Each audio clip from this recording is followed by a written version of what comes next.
L'Unione è l'associazione degli imprenditori del commercio, dei servizi, nonché della gastronomia in Alto Adige.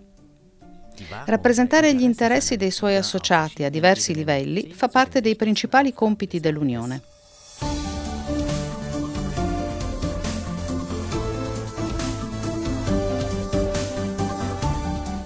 Creare dei network è un elemento fondamentale per ottenere maggiore collaborazione tra le aziende.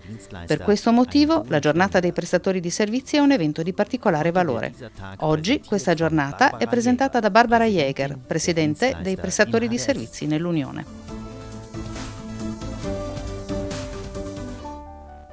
Un cordiale buon pomeriggio, benvenuti alla giornata dei prestatori di servizi 2020. Un cordiale benvenuto a tutti che si stanno seguendo. 2020 Il 2020 è un anno particolare, un anno di grandi sfide, di grandi cambiamenti, ma naturalmente anche di grandi opportunità. E queste opportunità le abbiamo colte per modificare il formato della giornata dei prestatori di servizi. Do un benvenuto in studio al presidente dell'Unione, Philipp Moser. Benvenuto Philipp. Buongiorno Barbara e un benvenuto a tutti gli spettatori. Un cordiale benvenuto anche a Renato Bonsignori, vicepresidente dei prestatori di servizi. Buon pomeriggio Renato. Un caro saluto anche da parte mia. Ja, es ist fast schon seltsam. Sembra strano, ma il motto di questa edizione l'avevamo già deciso a gennaio. Nicht loslassen, non mollare. Non avremmo potuto trovare nulla di più calzante, vero Philipp? Sì, è vero. E sono molto fiero del fatto che noi nell'Unione siamo la maggiore aggregazione di prestatori di servizi in Alto Adige e proprio i prestatori di servizi in questo periodo così difficile hanno fatto grandissime cose. Penso ai prestatori di servizi nel settore degli eventi, le agenzie viaggi, le reti radiotelevisive e tutto il settore creativo. Nicht loslassen, non mollare, è veramente importante oggi e soltanto se lo si fa insieme come squadra è più facile. E oggi nella relazione del nostro ospite parleremo proprio di grinta imprenditoriale. Noi imprenditori ce l'abbiamo nel DNA la grinta, si tratta di ottimismo, di positività, di resistenza e di tenacia, che oggi ci servono più che mai. Sì, è vero. Negli ultimi tempi, soprattutto nel settore dei servizi, è stato necessario modificare alcuni modelli di business e occorre innovazione, creatività per sviluppare nuovi modelli, ma anche per dare sicurezza e futuro ai nostri dipendenti. In questa fase post-Covid siamo tutti chiamati a dare un contributo per sviluppare di nuovo l'economia. Renato, saremo proprio noi, i prestatori di servizi altoatesini, a sostenere fortemente questa fase con azioni mirate. Esatto, la situazione in corso dovrebbe soprattutto rafforzare la percezione del noi come prestatori di servizi uniti. Come ha detto Philipp, in questo periodo fare squadra diventa un must. Abbiamo sempre avuto una buona base e adesso è necessario fare sì che l'Alto Adige sia ancora più attrattivo e interessante per le aziende creative e per i giovani. Sì, sarà necessario mantenere alta l'attrattività dell'Alto Adige, con la giusta comunicazione e rimanendo sempre positivi. All'insegna del motto, la situazione attuale sicuramente passerà, mentre il nostro territorio, con tutte le sue attrattività, rimarrà. Bisogna agire con messaggi sempre positivi, contrastare la negatività diffusa e allo stesso tempo trasmettere la speranza alle persone, risvegliare l'orgoglio degli altoatesini verso la loro bellissima terra. Grazie Renato. Philipp, Philipp, qual è il nostro messaggio? Il nostro obiettivo è fare in modo che noi, anche nel settore dei servizi, siamo il primo interlocutore per i nostri associati. Lo siamo sempre, potete sempre fare affidamento su di noi. Danke Philipp, grazie Renato. Grazie anche da parte mia. La giornata dei prestatori di servizi è oggi un appuntamento molto apprezzato e atteso dagli imprenditori e le imprenditrici del settore dei servizi in Alto Adige. Anche quest'anno abbiamo trovato un relatore di grande spicco e grande capacità. Henning Peck, che riesce a esporre concetti scientifici in modo molto avvincente. Parlerà a noi fra pochi minuti, ma prima do il benvenuto all'assessore Philipp Ahammer. Benvenuto. Buongiorno Barbara. Grazie di essere intervenuto anche quest'anno alla nostra edizione della giornata dei prestatori di servizi. Grazie a voi di avermi permesso di partecipare a questa giornata, seppur in forma virtuale. Spero che presto possiamo anche rivederci di persona.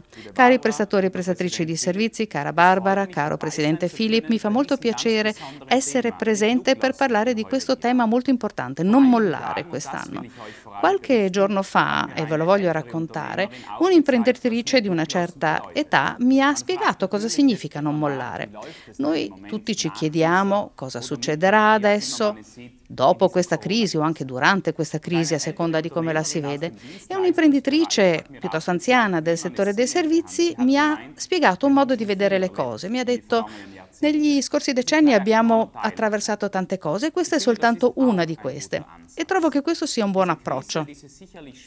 Questa crisi, questa fase sicuramente difficile, è una parte piccola della nostra storia. In Alto Adige abbiamo tante aziende anche a conduzione familiare, che hanno vissuto decenni di storia.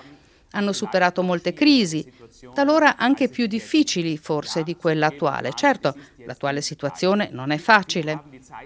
Molti hanno vissuto questa fase del lockdown, non potendo lavorare, ma anche questo periodo post-Covid in cui ci si accorge che le cose non sono più come prima.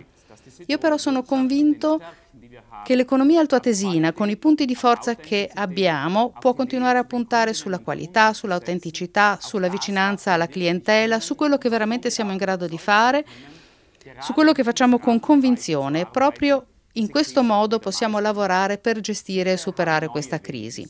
Molti hanno cercato nuove strade, hanno sviluppato soluzioni creative e soprattutto nel settore dei servizi, penso e ho visto, la creatività è davvero inesauribile. Dobbiamo scegliere questo approccio. C'è ancora molta incertezza, c'è paura, preoccupazione su quello che potrà succedere. Ci potrà essere ancora una situazione di chiusura totale? Io dico no, non possiamo permettercelo, non ci potrà essere.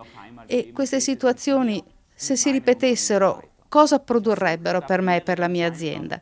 Io vi chiedo semplicemente di portare avanti queste soluzioni creative, naturalmente anche con l'appoggio della politica economica. Cogliete questa opportunità, guardate con coraggio al futuro, anche con il mordente, la grinta che ci vuole, magari adesso più che mai. Andate avanti e costruite su quello che sapete fare. Costruiamo su quello che sappiamo fare. Credo che i prestatori e le prestatrici di servizi nella nostra terra lo sappiano fare, lo possono dimostrare in futuro. Noi, per quanto ci è possibile, cercheremo di sostenervi il più possibile su questo percorso non facile. Grazie ancora all'Unione, a Philipp personalmente e anche a Barbara per l'ottima e intensa collaborazione che abbiamo intrattenuto negli ultimi mesi. È stata necessaria e continuerà a essere necessaria anche in futuro. E ancora a tutti un buon proseguimento di questa giornata dei prestatori di servizi. Grazie all'assessore Ahammer, grazie caro Philipp, grazie a te Barbara. Quindi la grinta imprenditoriale, non mollare, guardare avanti. Adesso guardiamo a Francoforte, a Henning Beck, che è neuroscienziato, conosce i trucchi per pensare l'impossibile, per trarre vantaggio della biologia del cervello, per generare innovazione. Benvenuto. Buongiorno signora Jäger.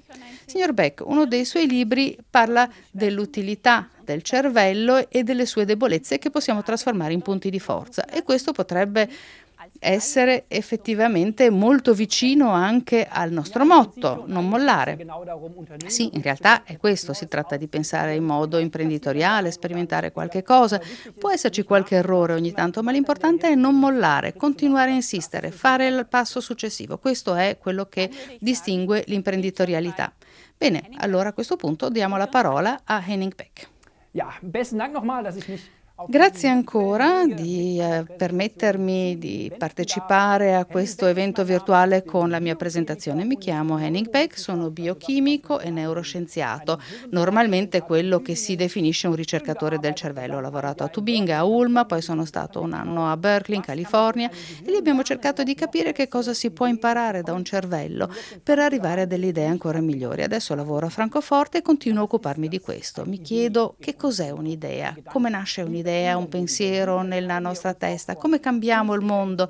Come ci distinguiamo dall'intelligenza artificiale? Che cosa determina il pensiero imprenditoriale in un periodo soprattutto di profondi cambiamenti? Noi siamo lenti, facciamo errori, ci distraiamo, dimentichiamo cose, eccetera, ma siamo anche in grado di scambiarci con gli altri. Noi capiamo il mondo anziché limitarci ad analizzarlo e impariamo dai nostri errori e questo ci migliora. Ed è proprio questo atteggiamento mentale che dobbiamo riconoscere e apprezzare e utilizzare, perché è proprio questo che ci rende umani. Grazie. Vielen Dank, Herr Beck. Grazie, signor Beck. Nun bleibt noch etwas Zeit. Bene, abbiamo ancora un po' di tempo per qualche domanda. Prego, Philipp. Beh, a me piacerebbe sapere quali sfide in questa era post-Covid dovranno essere affrontate dagli imprenditori e che spirito imprenditoriale è necessario. Beh, stiamo vedendo cambiare il nostro mondo, le regole che valevano in passato non valgono più, magari torneranno, magari no, ma questo è il momento in cui emergerà la differenza fra un cattivo imprenditore e un buon imprenditore, perché non si tratta più di continuare a fare quello che abbiamo fatto finora, ma di sperimentare qualcosa di nuovo e proprio in questa fase c'è la possibilità di farlo. Io sono certo che tante cose non cambieranno alla fine nella misura che temiamo. Anche quando c'è stata la crisi petrolifera si pensava che ci sarebbero state delle automobili molto più parsimoniose nel consumo del petrolio e non è stato così. Però alcune cose cambieranno, si apriranno anche nuovi ambiti e adesso c'è l'opportunità di posizionarsi per tempo su nuovi mercati. Vedere che messaggi arrivano, come cambiano le esigenze. Adesso è il momento giusto proprio per attuare questo spirito e questo coraggio, perché è il modo che abbiamo per cambiare il mondo. Sì, proprio in tempi di cambiamento, però è difficile anche prendere la decisione giusta. Come si fa quindi a scegliere bene, a decidere bene? Ci sono dei trucchi che possiamo utilizzare? Beh, la prima cosa da capire è che non esiste una decisione giusta. Nel momento in cui si prende una decisione non si sa se è quella giusta. Ma questo è il modo in cui effettivamente il cervello prende una decisione in un momento di incertezza. Per il modo in cui prendiamo le decisioni non è tanto importante se la decisione sarà giusta o no. Dobbiamo a questo punto solo vedere se ci sentiamo bene e se ci sentiamo di rispondere di questa decisione. Quello che posso dire è però non chiedete agli esperti. Io non ho mai visto un progetto che non abbia tratto beneficio dal fatto di aver interpellato un non esperto, perché si ha una visione esterna. Magari le risposte non sono quelle giuste, ma c'è la possibilità di arrivare attraverso ulteriori riflessioni a nuove prospettive. Di solito così nascono le idee migliori. Seconda cosa, se non si sa veramente cosa fare, se veramente si è ponderato tutto, si sono valutati i pro e i contro e non si arriva a una decisione, tirate i dati, tirate una moneta. E nel momento in cui avete tirato il dato, già quasi state sperando che numero apparirà. Se avete lanciato la moneta, già state sperando che sia testa o che sia croce, perché la decisione in realtà nel subconscio l'avete già presa. Se analizziamo i processi decisionali nel cervello, non abbiamo una sequenza di A, B e C. La decisione ha luogo già prima a livello emotivo, bisogna semplicemente permettersi di esprimerla. Vorrei tornare sul tema dell'intelligenza artificiale. Spesso si dice che l'intelligenza artificiale rivoluzionerà il mondo del lavoro di domani, mettendo a rischio posti di lavoro, eccetera. Allora io le chiedo, quali attività in futuro non saranno così facilmente sostituite e automatizzate? Beh, ogni attività efficiente di fatto può essere sostituita da una macchina. Quello che non si può sostituire è il pensiero attivo. Ovunque utilizzate il cervello, trovate una professione che ha un futuro. Ma spesso purtroppo succede il contrario. Piuttosto succede che gli uomini o gli umani si comportino come delle macchine. Recentemente ho letto una citazione di Konrad Zuse, un informatico tedesco, che ha detto che il pericolo che la macchina diventi come l'essere umano non è grande quanto quello che l'umano diventi come una macchina. E proprio questo dobbiamo evitarlo. Alla fine non ci sarà questa disoccupazione di massa di cui si parla. Al contrario, abbiamo tanti progetti, per esempio, che utilizzano l'intelligenza artificiale per ottimizzare determinati processi, però i mercati crescono, si aggiungono prodotti, nascono professioni, quindi io non sono pessimista. Finché si usa il cervello si potrà vivere nel futuro. Grazie signor Beck per questo bell'intervento, per aver partecipato alla nostra giornata, auguri. Grazie a voi per avermi invitato a questo bel evento virtuale, tanti saluti dalla Germania al versante più bello delle Alpi. Bene Philipp, questa è stata la nostra edizione 2020 della giornata dei prestatori di servizi. Cara Barbara, grazie a te per il tuo impegno in favore dei prestatori di servizi dell'Unione. Cari imprenditori e imprenditrici, grazie a voi di essere stati con noi quest'oggi e non mollate. Anche da parte mia un cordiale arrivederci. Sulla nostra landing page troverete ancora delle informazioni sui prestatori di servizi nell'Unione e su questo evento. Arrivederci e in bocca al lupo a tutti.